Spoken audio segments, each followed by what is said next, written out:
If you always do what you've always done, you'll always get what you've always got. Be able to describe your business in one sentence. Be really clear about it. And if you can't do that, ask yourself why you can't do that. You cannot build a successful business without knowing how much cash you've got in the bank. What do the founders of Calm, Planet Organic, Photobox, Moonpig, Shazam, Mumsnet, Last Minute, WeTransfer, Albright, and the School of Life all have in common? They all put their brain first and start their day with Heights. Heights is the smart supplement for brain health and cognitive performance using plant-based, natural ingredients designed to help you thrive. Listeners of this show can get 25% off their first month with the code LEADERSHEIGHTS at www.yourheights.com.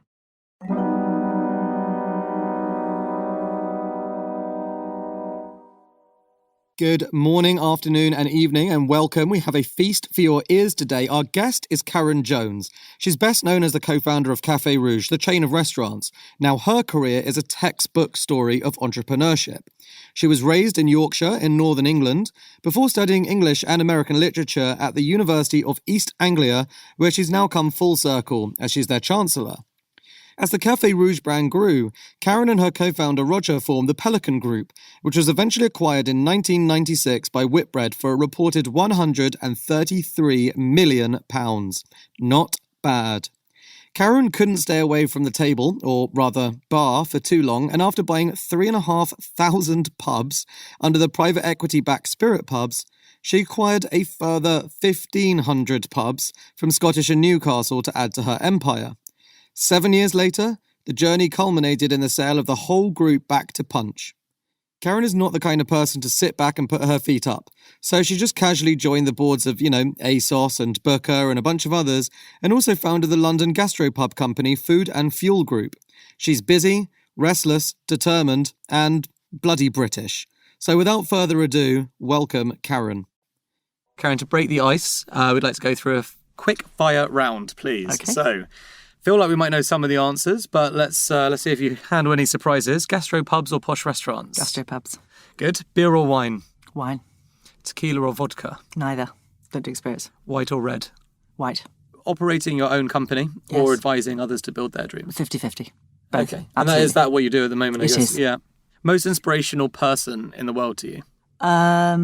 Probably it was several, but I think that Martha Lane Fox is inspirational. Are you friends with her? Yes, I am. Oh, nice. Okay. You're trapped on a desert island, God forbid. You can bring 3 things, not your family. That's sad. What are they? Can't bring my cat. Oh, no, you can definitely bring your cat. bring my cat? Cats Okay. are ruled out. Okay, Only 'cause so he likes cat. cats. That's cat. Cat, Dolly Parton, Ragdoll, lovely. Oh, I've got Ragamuffin. Oh, very good, there we are. So we are as one. And probably, I'm trying to think of which book I would bring. It has got to be meaty. Too boring to say Shakespeare. So something like an Ernest Hemingway or Nancy Mitford book, or probably actually Pride and Prejudice would be great. And third thing, let's have a bottle of wine. Nice chilled white wine. Cloudy Bay, lovely. Okay. Going to have to drink it quickly on that beach. Indeed. That's I'm assuming there's beautiful. water somewhere. Okay. Well, actually, speaking of which, beach or ski slopes? Oh, 50-50. Oh, yeah? Yeah, Okay. definitely. You're very on the fence at the moment. Yeah, sorry. Tea No, or I'm not. coffee? Coffee. Okay, there we go. Definitive. Right, so let's crack on with a story. Let's head back in time to the beginning. So you were born in...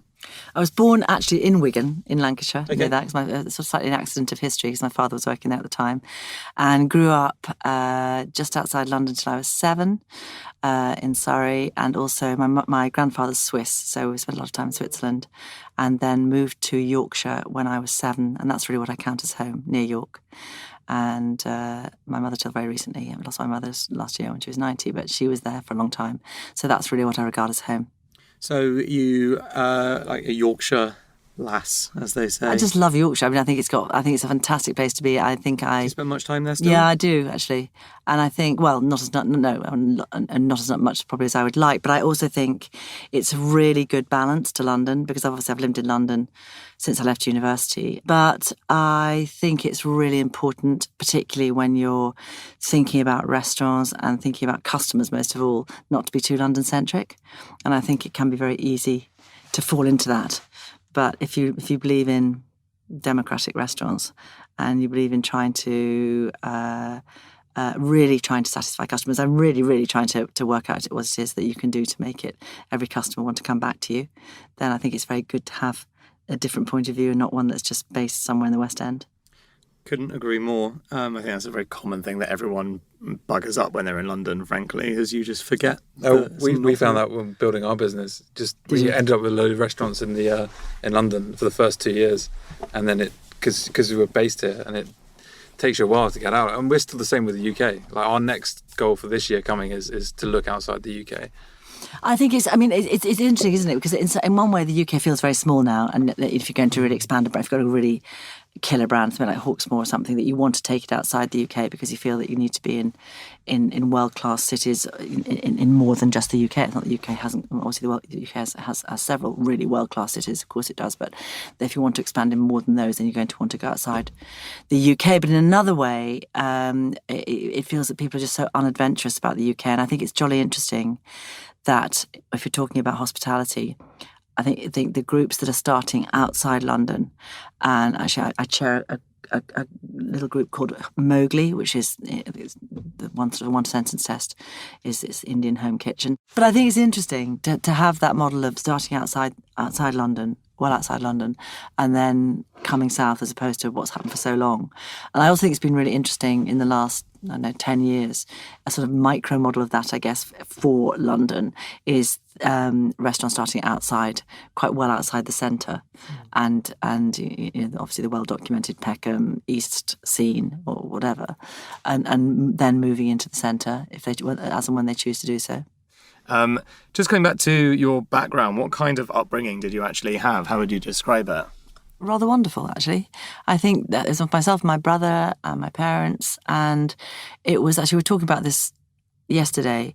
I think when you're very, very fortunate to grow up in a household which encourages learning, not in a pushy way at all, but just as a sort of naturally accepted part of life, that there's books everywhere, and it's sort of almost by osmosis, that's what you do, is you read a lot, and you read newspapers, and you talk a lot, and you eat a lot, which is where my interest in foods come from.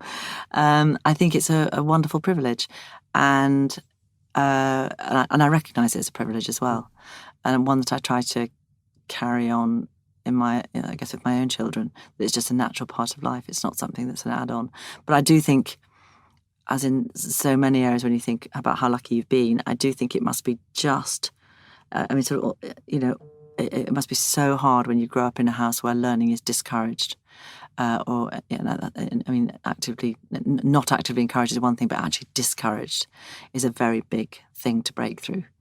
Something I think quite a lot about. But and it was great, and I grew up with in the country, and horses and rowing boats and that sort of thing. I mean, it's not as tall as an Amazon's at all, but it was lovely. It was fun. Were your parents entrepreneurial? What did they do? No, they weren't entrepreneurial. My father worked for British Rail. He was passenger manager in the North East region. That's why we were based in York. And my mother was a social worker. My parents went to university together just after the war. My mother was in the Wrens. My father was in the Navy, and they met then. And when my father was demobbed, because they were still quite young at the end of the war, they were just old enough to enlist. And my mother actually enlisted after the war had finished. But my father was awarded a place at either Cambridge or Hull, which at that time was a college of the University of London, and he could go to Hull immediately. So they went, and they literally had no money. I mean, they had no money, and loved it, and went to university together. And my mother was actually working to support my father, and then was offered an opportunity to do a diploma in social work, which she did. And she worked in social work all her life, and was one of the most sort of inspirational. Actually, when you ask me who do I most admire, it's my mother. My mother, as I say, died last year, but she was my most inspirational person. Totally non-materialistic, and genuinely concerned with how you make the world a better place. I think in a way that she would hate me for saying that phrase, because she didn't look at it in that way at all. She wasn't at all sanctimonious. But anyway, that's my parents were both Labour Party members. My mother canvassed until she was 90, and believed firmly in state school and in the welfare state generally, which are principles that I wholeheartedly adopt myself. You went on to read English and American literature, correct? Was that part English of and a American career? studies. Okay, was that part of a career plan, or did you fall into that, or did you have a career plan? No career plan. Absolutely So not. what made you go into that? Was that just having the books around you all the time and wanting to further that? Because I loved English. And I had a particular interest in the American literature of the sort of during the two big waves of immigration, so late 19th and early 20th century. I just found that the literature of immigration and assimilation I found very interesting. And the UEA, as several of the new universities have, believed in schools of study rather than just streams of study, so agglomerating certain disciplines together. So obviously in studies you looked at, in English and American studies, you looked at not only literature but history and media. So it was wonderful. It was wonderful. And it is a very strange and wholly wonderful arc that has taken me back there as Chancellor. And you went into an ad agency job after that, is that correct? Yeah, I did. So how come? Why? Was that an aspiration, something you wanted to do? No, it was. I went to my career centre. I don't know if you went to your career centres in your universities, but I went once. I think from sort of, oh my God, panic, and it was a very different place from what I think. Certainly for UEA, the career centre now is a lovely, light, bright, welcoming place. That was sort of rather dark place, certainly not frequented by the student body. And I was given a question, or the gentleman in there gave me 3 questions, and he said, how would you rank people, business, and creative? And I can't actually remember how I ranked them. I'm sure business was last. But I think it's really interesting that I have ended up, in my view, in a business that completely melds all 3 in a really wonderful way. But anyway, I got somebody suggested I went to look around an advertising agency called Bose Pollitt, which I did. And extraordinarily and rather in a sort of surreal fashion, while I was going for this walk around, they offered me a job. And it was wonderful. Wonderful. I was an account planner, trainee account planner. And it was a great time to be in advertising.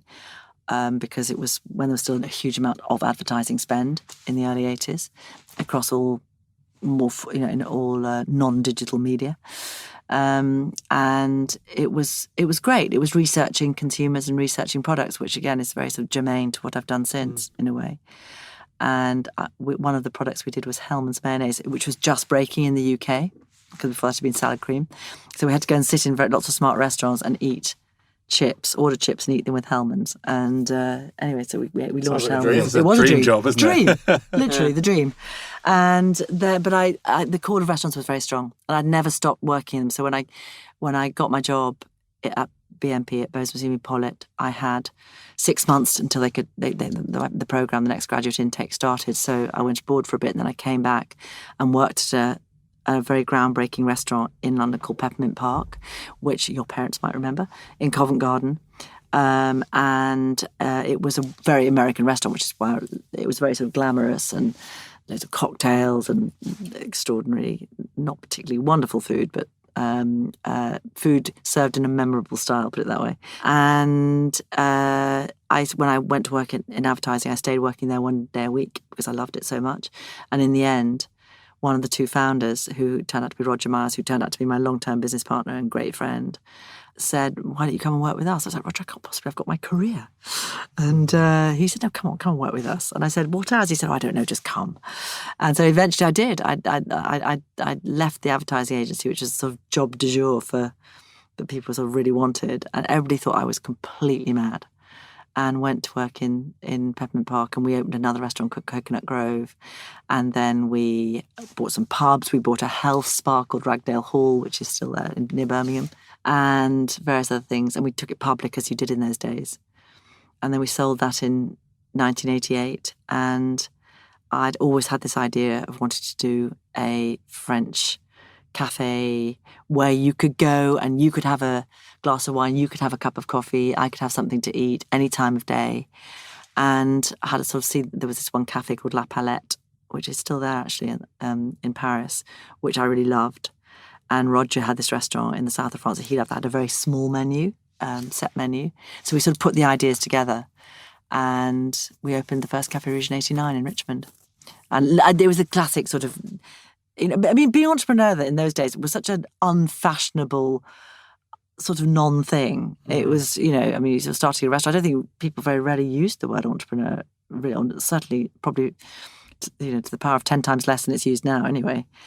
And We've used this in the past, but it seems relevant that George W. Bush's quote that the French have no word for entrepreneur. Should definitely stick that somewhere on the Café Rouge story, I feel. We actually dug up, just before we go into the Café Rouge story, we dug up a Guardian article from 2002 about you, where you were quoted as saying you quickly realised you were not cut out to be a cog in a wheel and that you wanted to try to run the show. So when do you think that was? I mean, how quickly are we talking? When I was in the advertising agency. Yeah. Not because of loving it. it. Not because of. It was just a visceral feeling. And I think that, you haven't asked me, but I hope you won't ask me what defines an entrepreneur. But I do think that if you had to sort of boil it down, I think you just know, and you don't care about. It's nothing to do with money. I think maybe it is a bit more now. Maybe you can tell me that, but it's much more to do with having a sort of e-day not needing money. Well, that's true. Yeah, That's exactly. certainly I think it's a lot more about you have to be totally prepared to have nothing for a long period of time. I quite agree. Yeah, I quite agree, and to risk anything you have got. Yeah. It probably hasn't changed now from any point in time. No. It's just more real. No, it and more crowded. Yes, a lot more crowded. Is that although it didn't feel uncrowded when we were doing it, I guess it never does. But we were so.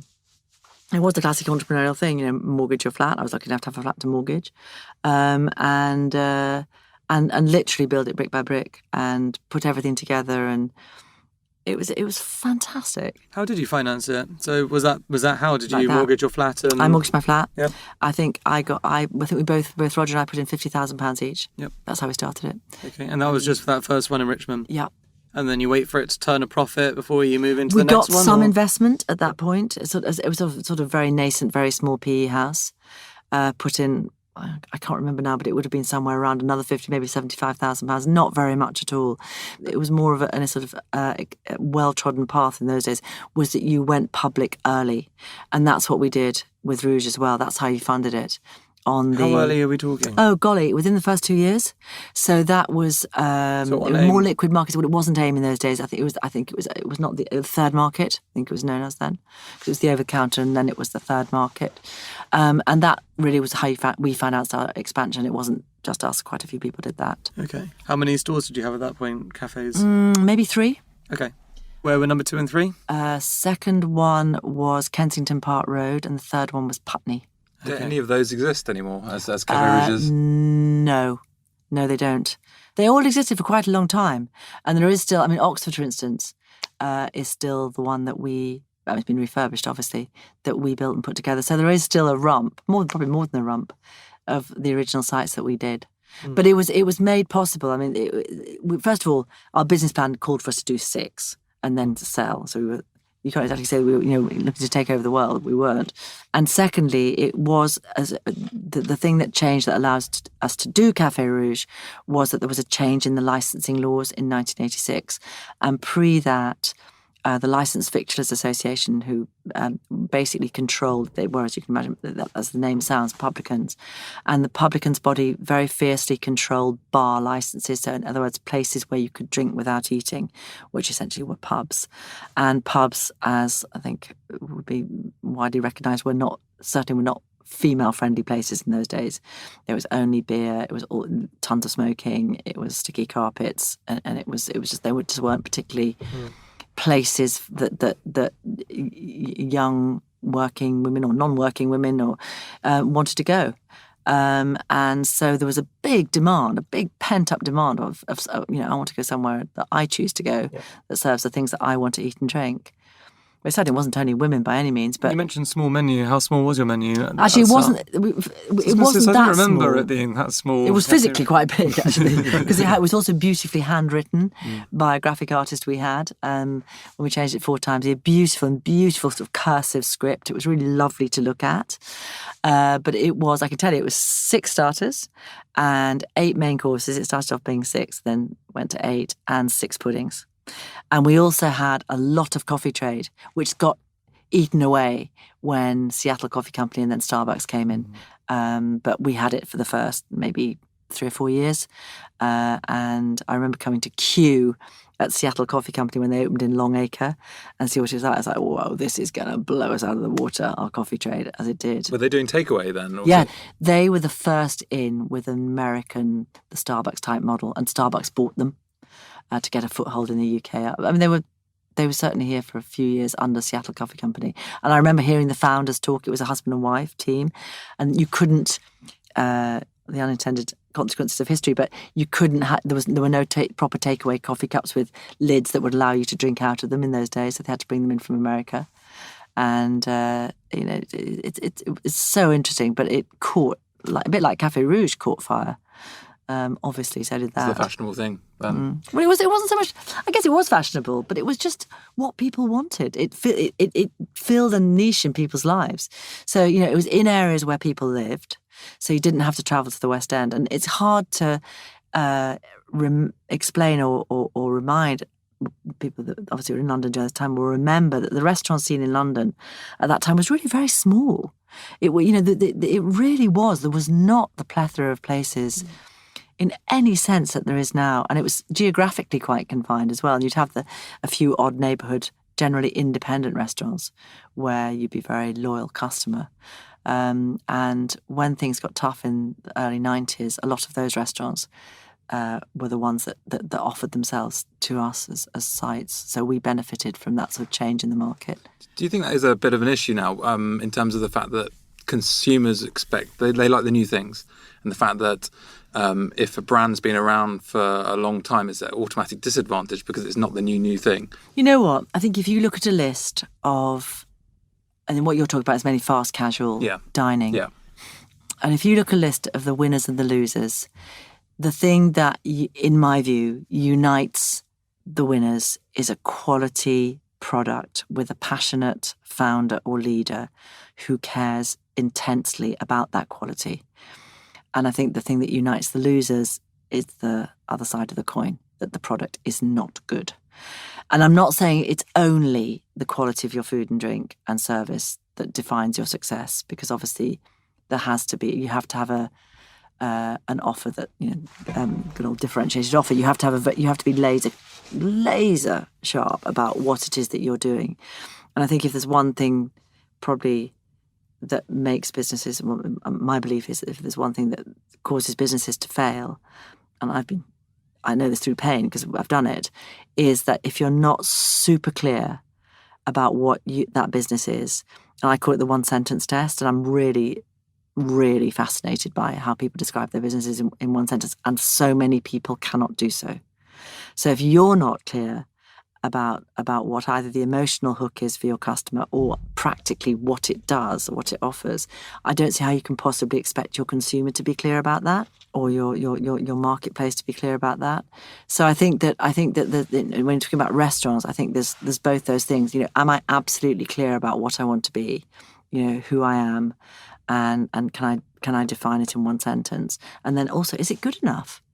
And it's jolly difficult in restaurants and bars and pubs to be consistently good enough. It's a life's work. The mantra that I've always had for all my businesses, every single one, is that every customer leaves wanting to return. That is what I set out to do, and it's so you're never going to achieve it, because if you have thousands of transactions a week, ranging from somebody having a cup of coffee to somebody having a full meal, and all the interactions that involves, it's highly unlikely that every single customer is going to go out saying, "God, fantastic, I'm coming back here." But it's better to target best in Of course class, it is. yeah. It just drives you on. Can you give us a whistle-stop tour of the Café Rouge story? So far we've got up to 3 restaurants. Listing it within 2 years is what you did. What about till being removed from the business, like removing yourself from the business? Like, what does that story look? How long was that journey? 7-year period. 7-year My period. lifetime's How many going 7 years. restaurants? 7-year cycles. Nearly 120. Self-imposed 7-year cycles? That's No. coincidence? Just how it just there seemed to be an arc that naturally, for whatever reason, took me through that and through Punch and Spirit. But it's so yeah, it grew, as you can tell, very quickly, organically in the first 3 years. So that was from 89, actually 2 years. In 91, we acquired the UK assets of Robert Earl, who's British but went off to America to start Planet Hollywood, and he had about 5 restaurants in the UK which we bought. So that Those gave were us Planet Hollywood restaurants? No. They were Mama Amalfi Italian restaurant and something called the Rock Island Diner in the Trocadero Centre. Anyway, so they were different brands that we had, and we expanded Mama Amalfi as well. We then started looking outside London. The first site we opened outside London was in Birmingham, in a wonderful development called Brindley Place, which was actually developed by the same people who are developing King's Cross now, who I think are very talented, urban, wonderful urban developers. And that was unbelievably successful. We weren't at all sure, because this national rollout of if you like mid-market restaurants that everybody now is so familiar with, the only people doing it in the early 90s were Pizza Express and ourselves. Nobody else was doing it, and we sort of ran neck, and we were sort of tended to follow each other.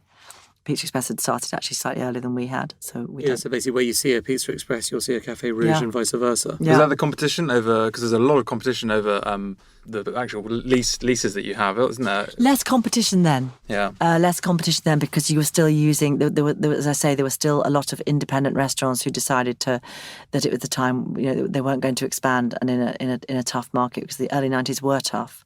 It was recessionary.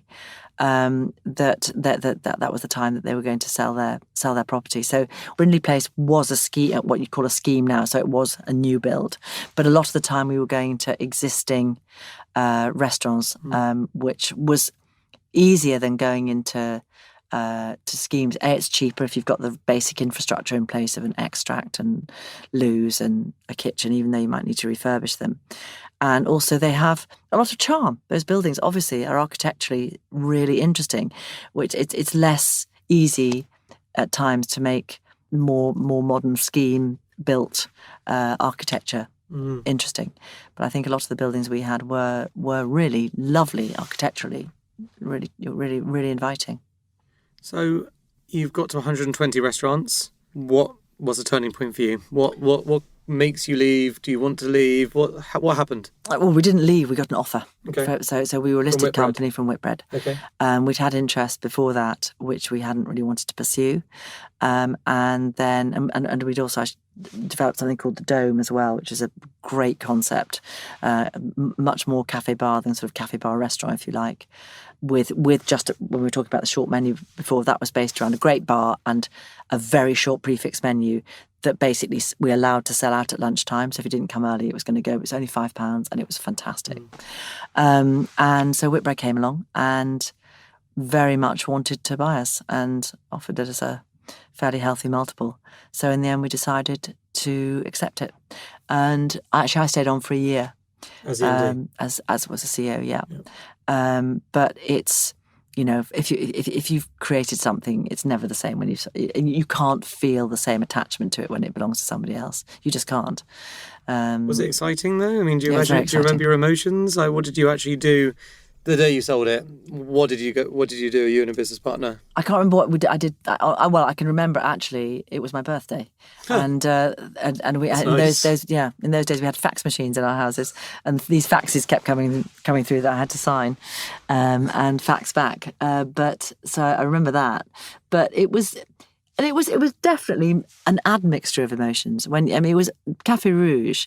And I always think of it as it was, I had 3 children during the time that I built Café Rouge, and a bit like T.S. Eliot and Coffee Spoons. I sort of think of my children when they were born. I remember when they were born about the number of Café Rouges we had. So my first daughter was born when we had 3. That was a bit of a thing.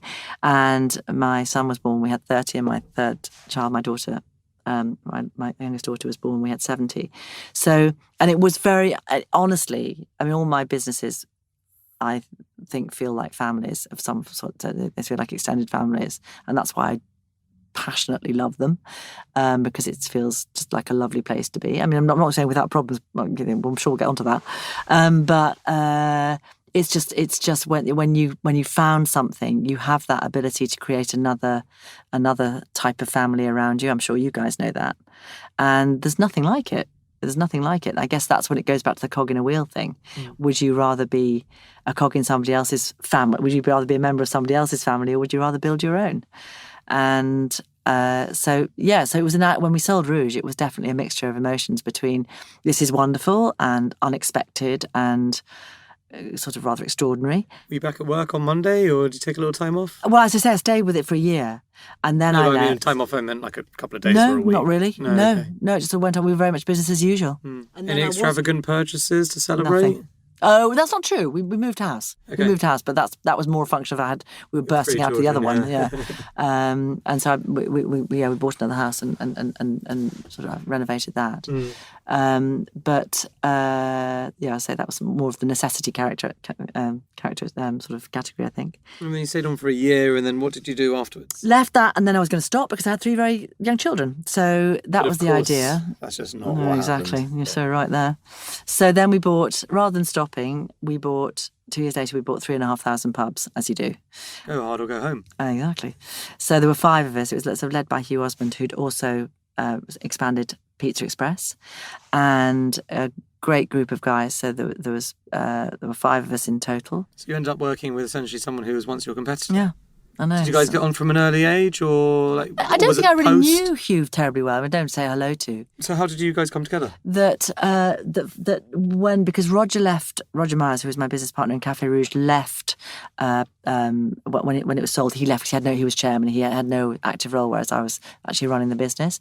So he left, and then he got together with Hugh, and they sort of started looking at pubs. And then and then after I'd left, the sort of idea sort of came to fruition a year or so later. So we formed a group board, and we had the 3,500 pubs were made up of both tenanted and managed assets, which listeners might not be familiar with. But one is a more like a model where the pub company has a relationship with its tenant. So the tenant would actually operate the pub and pay rent to the pubco, the enterprise or the Punch in those days, or what became Punch. And the managed is what I do, which is when it's essentially owned by you, that you employ all the staff and you build the offer for the consumer and you run it. Was there one that was particularly your preference in terms of actually running a business with? The model? Yeah. Oh, very much managed. Yeah. Because not the control, that's true, but just because for me it's all about the customer, and so and of course you could say the tenant's my customer, and that's sort of true, but it's a very different relationship, and in fact is known to be quite a competitive relationship when it's landlord and tenant sometimes, particularly in that tied pub model. And it can be. It's changing now. Yeah, and I guess with your experience of understanding what the proposition is to the customer and making sure you deliver on it, you can't create that through a tenant. No, you can't, because it's their business. Right No, it's their business, and they're effectively they're an local entrepreneur there, and they are entrepreneurs, and a lot of them are very wonderful entrepreneurs, but the managed business was what we did. So we gathered up, if you like, all the tenanted assets and created Punch, which became a public company in 2002. And then there were still 1,100 managed pubs. And we split up the group structure at that point, and we were backed by private equity. We took any private equity money we could lay our hands on, basically, to buy these pubs. And they asked me if I'd stay on as CEO of the managed group, and after some thought I did. And although 1,100 pubs sounds like a huge number of pubs, it was actually for a big pub group, it's not very many. So we either had to, we were too big to be nimble, and we were too small to do really great supply deals. So Scottish and Newcastle fortuitously put their 1,500 very large pubs on the market about a year later. So I entered a very exciting auction to buy those, and we bid very determinedly, and we got them. and brought in another private equity house at that time. So we were working with big American private equity, because private equity, Texas Pacific Group were our first backer in 1999, 2000, and we were their second European deal. And it was still it wasn't the sort of well-established platform in London and the UK that it is now. It was still really, the American money was just beginning to come over here, and the UK private equity scene was just beginning to get going. So we had sort of the big, the bigger players backing us. So we had CVC and TPG and Merrill Lynch and latterly Blackstone. It was a very, very intense period. And I think it's a different type of entrepreneurship. We inherited a business when we bought Allied Domecq's pubs that was declined, because Allied Domecq is essentially a wine and spirits company, and the pubs were rather a secondary division. They weren't the core business, put it that way. So it was declining at some terrifying rate a year, sales and EBITDA. So it was a real turnaround, and it's so interesting to have been, to have had the opportunity to build a company literally from, the first germ of an idea up in terms of Café Rouge and Pelican and the other concepts that were within Pelican Group, and take a behemoth of a business with 18,000 employees and 3,500 pubs and, very few systems and lots of entrenched behaviour and a rather wonderful building, red brick building in Burton-on-Trent, which was our headquarters, and turn it round. It's absolutely crazy that I can't comprehend what a challenge that must be. I think it's one thing when you think about going to a company and you've got staff, you're all in one building perhaps, and you're changing the culture of that, to doing what you did on almost a distributed model where these are all these kind of siloed, locations, and you are trying to change this. How on earth do you kind of do that? Keep track of which ones are actually adapting to the change, and is it just a slow process? Do you have to just get the right people around you? It's slower than you want. The funny thing was, I remember as if it was yesterday, walking into Burton-on-Trent for the first time and thinking, this is going to be so easy, because there's going to be so many people that do all the, because when you guys know that when you're starting out something like your equivalent of Café Rouge, or the companies that you guys got, the software companies you've got, is that you never have enough people. You're always doing, and in a physical business, that's probably amplified because the sort of tasks you have to be in different places at the same time. So, you are chief, you're the chief marketing officer, you are the builder, you're often the architect, you're the intern, you're the accountant. You're everything. You are literally everything, and sometimes it feels like you literally are, doing every single job, and that's part of the delight of it as well. And I thought, this is going to be so easy. There's so many people. There's going to be an HR director, and there's going to be this person, and the scales fell from my eyes so quickly, which was particularly in that culture, which was a very, people have been there for a very long time. It was hugely overmanned and not overwoman, because it wasn't mainly men, but it was hugely over-peopled, and the top layer of people had become, the very top layer become a bit ossified, and it became very clear to me that those people were not going to move at pace, and they would be much happier, and I would be much happier if they weren't in the business. And there were some very good people below, but there was definitely a culture of avoiding decisions rather than taking decisions. So the whole thing was extremely interesting, and finding the right people that were going to make it go fast, that wanted to change things, that actually wanted to change things. And change is super scary. People, when they've been doing something, for a long time, are very scared of change, and they never see that it can make things 10 times better. It's always felt that change is going to make things worse. And of course, people aren't really hardwired for uncertainty either. So if you are changing things, people become very uncertain. And the first thing when people are uncertain is that their focus goes off what they're doing and goes on to themselves, which is, we'd all do that, all of us. Of course we would. How much has it changed, over the course of you being involved in the industry with technology? Because presumably when you started, sending sales reports to head office was a manual thing, whereas now tills do it automatically. It's a lot easier to keep, your finger on the pulse with different sites. I think it's wonderful. I think what we have now is wonderful. I think, bizarrely, the restaurant business is still, in some ways, is run as it used to be when I first entered it, which is a strange thing. So, we still have a lot of restaurant chains, still have very fragmented supply chains, still will have 20, maybe I'm exaggerating, 12 different suppliers, 45 invoices a week per site, a lot of man hours putting stuff away. I mean, so there's a lot more change to come. But tills, as you mentioned them, how wonderful. The way that you have instant data and instant analytics and all the things that are going to follow, like payment methods and automatic ordering and things like that. It's fantastic. It's really fantastic. But in the end, I guess technology is going to change the restaurant business. Of course it is, and it has already changed it. Delivery, we were talking about before, is one example.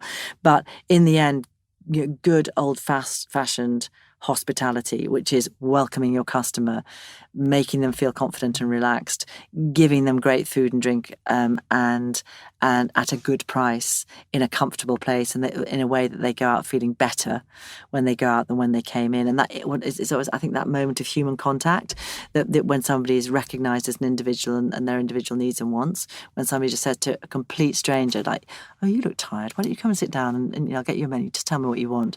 It's genuine nurturing, and I think I guess that's why we're all in it. Hey guys, this is Luke here, co-founder of Contour Space. Sorry to interrupt this awesome podcast, but I just wanted to tell you a bit more about us. We're a startup ourselves, helping awesome companies find amazing office spaces from start to finish, whether you're looking for a couple of desks to your next big HQ. We take care of the whole process from start to finish, and our service is completely free. Check us out on contour.space. So this next section, we just want to get a little bit behind the skin and understand you as a person. It won't be too painful, I promise. I guess the first question is, how would you describe yourself? Quite driven, very family-oriented, and believe in loyalty and long relationships a great deal, and very interested in continuing to learn and in new things, and in people generally, I think. So what does a typical day look like to you? Do you have There a is no typical typical day? day. I There thought really you might isn't. say that. Okay. Because I'm involved in a lot of things, both hospitality and non-hospitality. You sound like very busy though. What do you actually do to unwind? Do you get time to unwind? Cook, Okay. and just sit around the kitchen table with my kids and my husband.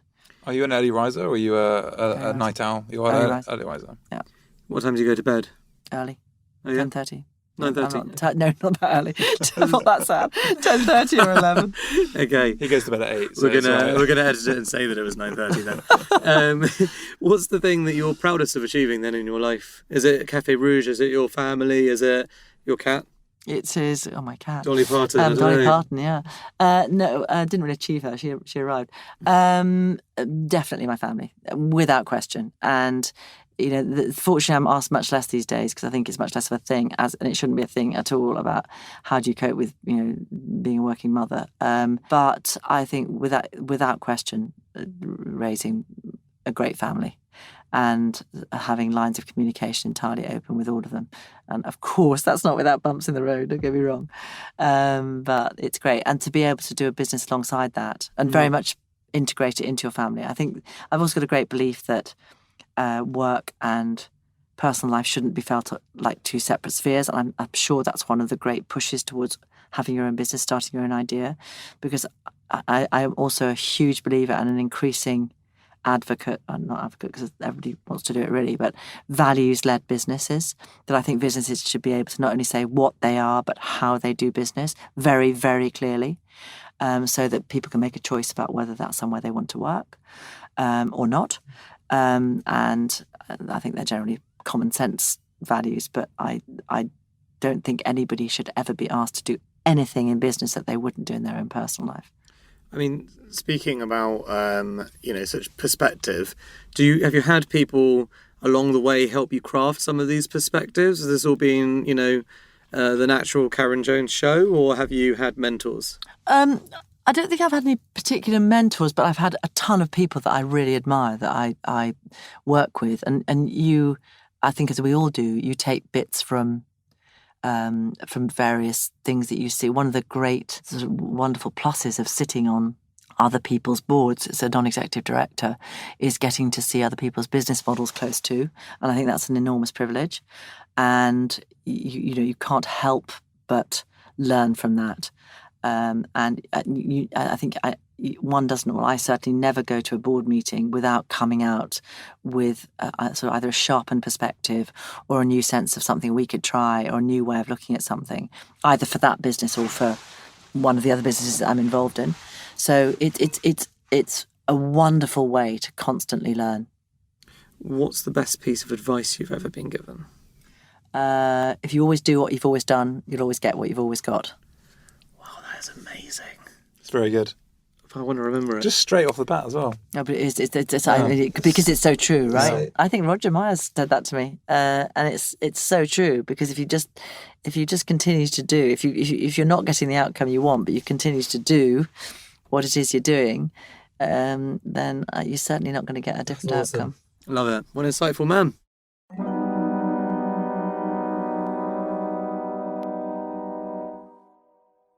We interrupt this episode to invite you to enjoy a moment of calm.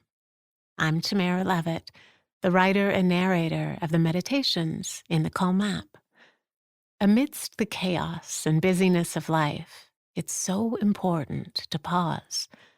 The calm and clarity we gain through meditation is an essential part of what makes a great leader. So take a moment now to close your eyes and bring your attention to your breath. Inhaling deeply and exhaling slowly.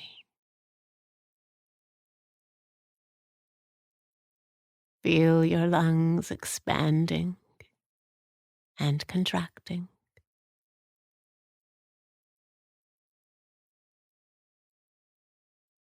And as you take this next breath, feel your whole body relax.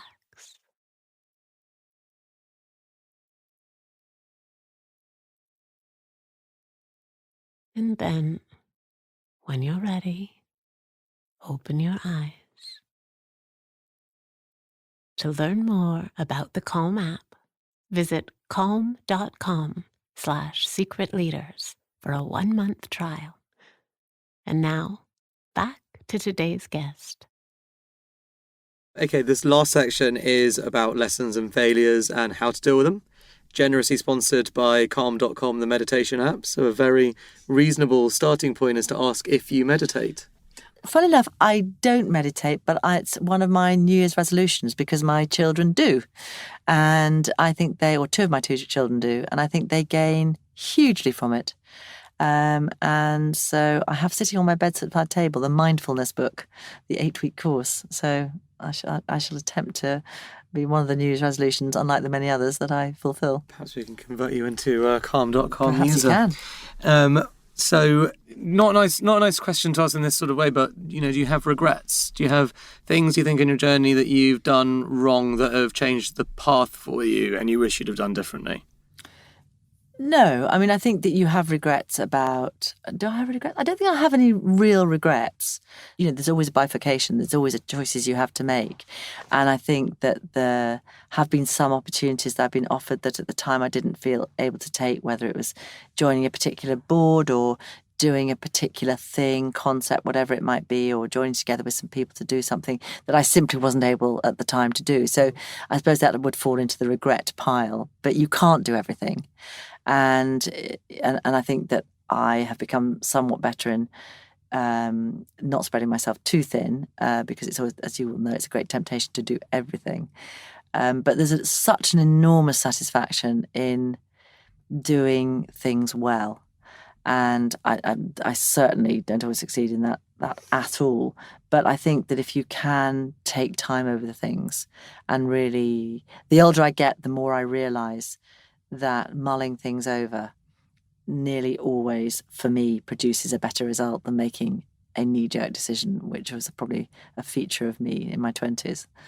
But I think that in 30s, I think actually taking time to really think about ramifications of the decision and letting it sort of stew over gently in your mind? Is that generally a good thing? Well, not to try and stir up too much fear in your memories, but I would just assume running such a massive operational and logistical business as Café Rouge, and I guess all your businesses, hugely operational, can you share with our listeners a time when everything just went absolutely up shit Lord. creek? Which one do you want? Well, what stands out in your memory, and what did you do to solve it, and how did it make you feel, and for how long? Okay, well, I'll give you two, because one's a very early one, which is, but no less serious at the time, which was that in our first Café Rouge in Richmond, our manager, who's a wonderful Frenchman called Philippe, wonderful, possibly in inverted commas, but was a true restaurant professional, wonderful with his customers. And I did notice that those days you could smoke inside, obviously. His fingers were getting yellower and yellower as the pile of packets of untipped Camel grew, and didn't, in a really clumsy way, put two and two together until I went there. I just had a feeling. I went there on the Tuesday after a long bank holiday weekend, and he wasn't there, and I said because somebody, where is Philippe? And they said he's gone to the bank. And I went down and opened the safe and found the bank book there, which is and no money, and the bank book, the slips unstamped, so the money had gone and the bank book had not been put in the bank. And at that point, he returned, and I said, not as calmly as I'm saying it now, and probably not with these words, but Philippe, where is our money? And which I think was £4,000. It was pretty much, it was a lot of money, and it was all in cash those days, not really in credit cards. And he broke down and said, I have given it to a man.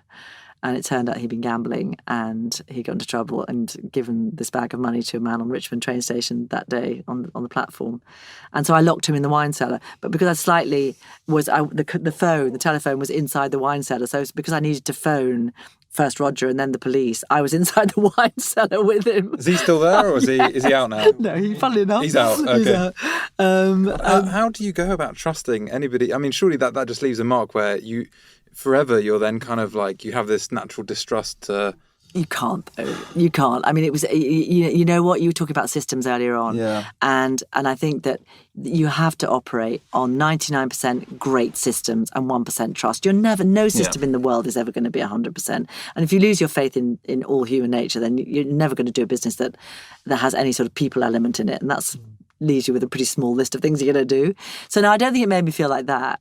I think it made me feel more determined to get processes right, and to make sure, and to realise that on any business that's going to succeed, those processes have to be very well honed. They are the base of the pyramid, and they allow you, if they're good, they allow you to operate nimbly at the top end towards your customer. And then the second one, which was really, really interesting, was when we were integrating the original Spirit pubs with Scottish and Newcastle.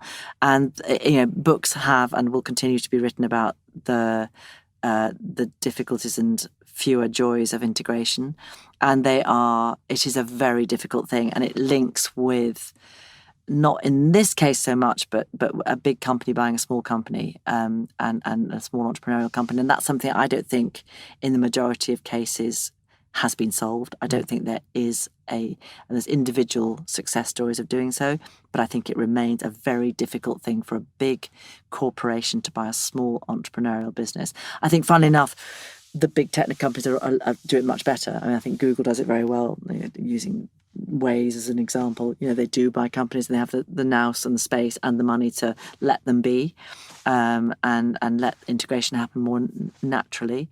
But when you're a company that's to do with people and businesses that you have to put together and then sort out famous synergies, in other words, take cost out, then there is a very painful part of doing that, which is also being very clear about the culture that you want to create, and being very honest with people about what you're trying to do, and trying to give people certainty, as we were talking about earlier. You seem like a very self-assured person, and potentially this is, the perspective of the beauty of hindsight, looking back on a career and being asked these after the fact. But you certainly come across like you're very confident in decisions, processes, strategies, and your ability to execute them. So the question is, do you ever suffer from self-doubt? Or, yeah, of course. Yeah, I mean, it sounds like an obvious question, but actually, I would say you genuinely are coming across like the most, confidence is the wrong word, but self-assured, like really clear about what needed to be done and how you were going to do it. Person that we've probably interviewed, to be honest. I mean, I probably am confident. I hope not overconfident. That would be a horrible thing to be. But I think that if there was a gift that I could wish for my children and for you all, for everyone, for everybody sort of starting out in their 20s now, and it would be confidence, and particularly for young women. I feel very strongly about that, and particularly for young women entrepreneurs, because I think that it is confidence that gives you the wherewithal to have a go and not to worry about the downside. And where that confidence comes from is something we could talk about for a long time. I think it comes a lot from being encouraged and from somebody standing on the sidelines, always knowing you've got a cheerleader on the sidelines. And I think that's so important, that somebody's saying, God, well done, that's great. And I think that's wonderful. I think everybody needs that from we talked about this with age. David Buttress from Just Eat, that, it makes such a difference if in your family you have one multiplier, someone who just says, I believe in you, you can do this. So even if, in his case, he was someone, his dad told him, you're an idiot, what are you doing? But his grandpa was like, of course you can do this. Yes. Why not? And it's like, Wonderful. Doesn't matter if someone says no, you just need one person to say you can do it, and it gives you the extra push. Doesn't it? I think it's wonderful. If you weren't an entrepreneur in another life, what would you be? Cat breeder. Maybe, yeah, cat breeder. Maybe I would actually probably quite like to be a farmer. I love being outside, and I really genuinely do. One of my passions in life is growing vegetables. So I think I'd probably love that, or a landscape gardener in some way, or maybe an academic. I was tempted to stay in academia. So and do you I think that's what you'll do next? To spend more time in academia and growing vegetables? Yeah. No, educating vegetables. I don't think I will actually. I think that I will. One of the reasons I like investing in nascent hospitality businesses is because there is unquestionably a sort of switch that takes place indefinably as you get older. It's absolutely not something you say to yourself. It's not an extant thing that you say, okay, I'm going to do this.